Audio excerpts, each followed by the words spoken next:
Hola, me llamo Bárbara Cerrato y en este vídeo presentaré una ponencia titulada Desmontando el mito del monolingüismo, la riqueza del heterolingüismo y la traducción en un mundo globalizado.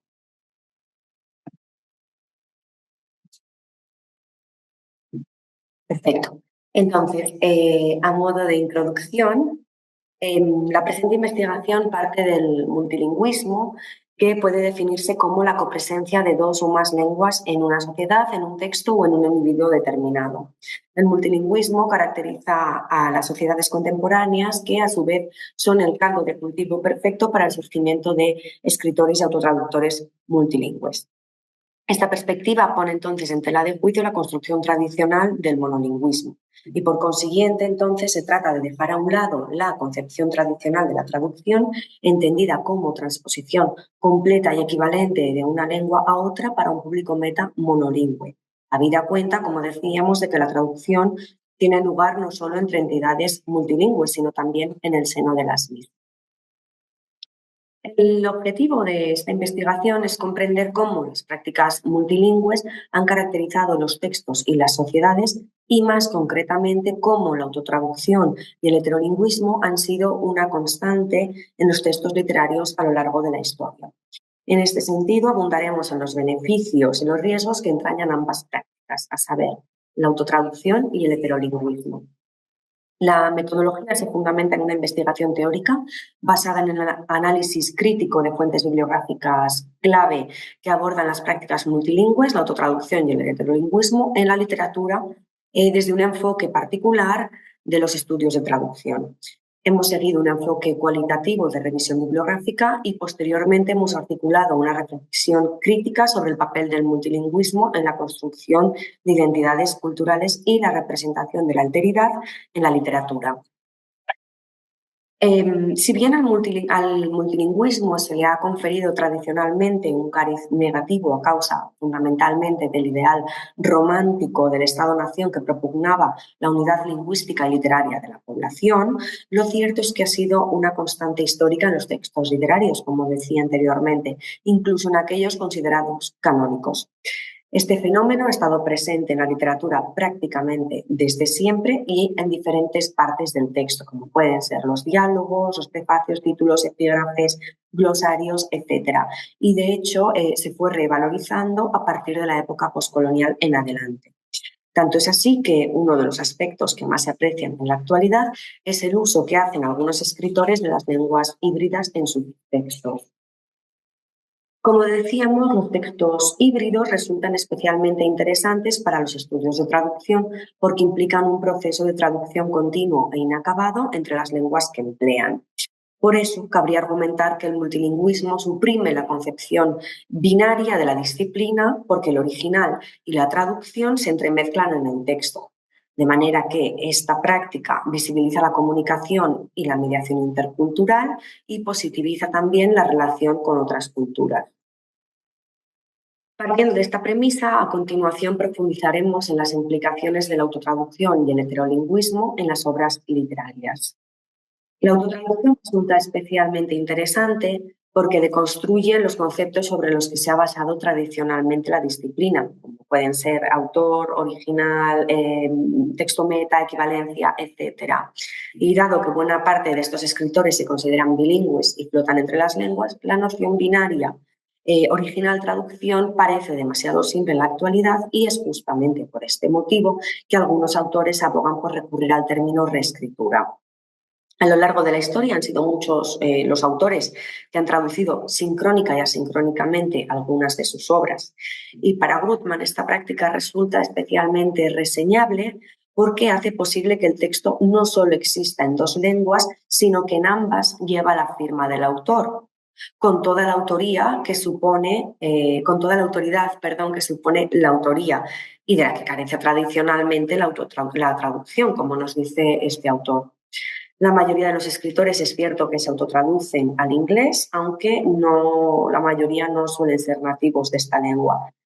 Esta cuestión pone de relieve que existen diferencias y asimetrías entre las distintas lenguas en términos de capital simbólico y valor de mercado, un hecho que puede influir en un escritor a la hora de tomar la decisión de autotraducirse o no y a qué lengua.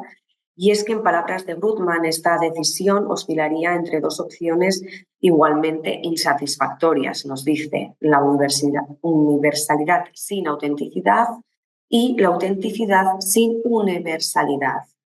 Ello se debe a que el deseo de recalar en un mayor número de lectores pone en riesgo el uso de una lengua materna cuyo público potencial es más reducido. La autotraducción no solamente implica que el escritor ha de verter la lengua, sino que ha de traducirse también a sí mismo. Y este es el caso de aquellos escritores bilingües que deciden escribir en su segunda lengua o en una lengua que han aprendido. Este proceso se puede relacionar con las novelas que nacen de entrada traducidas, novelas born translated, como las denomina Balkovich. Y de este modo, quienes se autotraducen se encuentran en un espacio intersticial y en una dualidad ininterrumpida.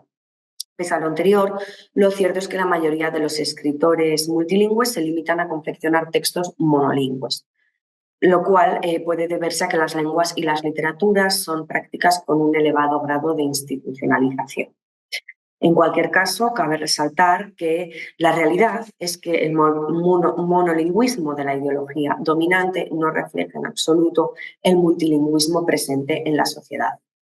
En lo concerniente a la literatura y el multilingüismo, el concepto de heterolingüismo resulta fundamental, pues alude al uso de las lenguas extranjeras o variedades sociales, regionales o históricas en los textos literarios, en el mismo seno de los textos literarios. Y justamente por la simetría cultural, el heterolingüismo goza de una importancia simbólica muy elevada.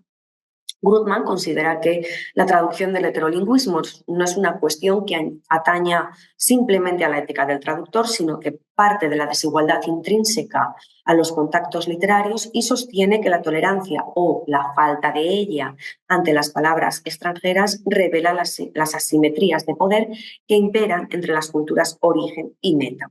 Por consiguiente, el traductor se halla entonces ante una disyuntiva al verter el heterolingüismo, o bien sustituye el dialecto por otro de la lengua meta, o bien conserva la palabra o la frase extranjera y añade o no la versión meta entre paréntesis más adelante en el cuerpo del texto. Actualmente, la segunda opción es la que más se utiliza. Como resultado de la desigualdad intrínseca a los contactos literarios, Brutman entiende el espacio literario mundial como una zona de conflicto dominada por relaciones de poder asimétricas entre las literaturas dominantes y las dominadas, en la que los escritores compiten con el objetivo de acumular capital simbólico y ganar notoriedad. No obstante, las relaciones asimétricas entre las culturas o entre las literaturas, en este caso, no han de considerarse negativas per se, puesto que pueden conducir indirectamente al reconocimiento de los escritores minoritarios. A diferencia de las tradiciones literarias de los poderes imperiales, las literaturas emergentes tienden a mostrar un mayor grado de apertura ante la diversidad lingüística. Es cierto, ya a modo de conclusión, que la traducción a menudo suele reducir la tensión interlingüística que plantea el original. Es preciso tener en cuenta también que la traducción del multilingüismo es un arma de doble filo, porque al subrayar las tensiones entre las culturas puede sembrar tanto el conflicto como la voluntad de un cambio positivo y regenerador. Asimismo, la diversidad lingüística corre el riesgo de desaparecer o perder parte de su potencial subversivo en la traducción.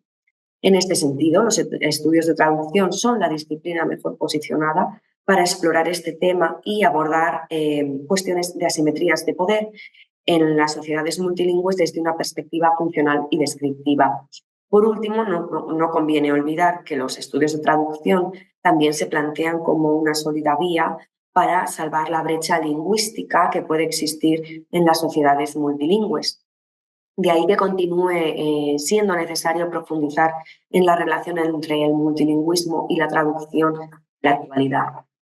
Y por último, no quisiera acabar sin agradecer vuestra atención y evidentemente quedo a vuestra disposición en el correo que veis en pantalla, bcerrato@uda.ad, para comentar cualquier cuestión que os haya sugerido esta ponencia. Muchísimas gracias por vuestra atención.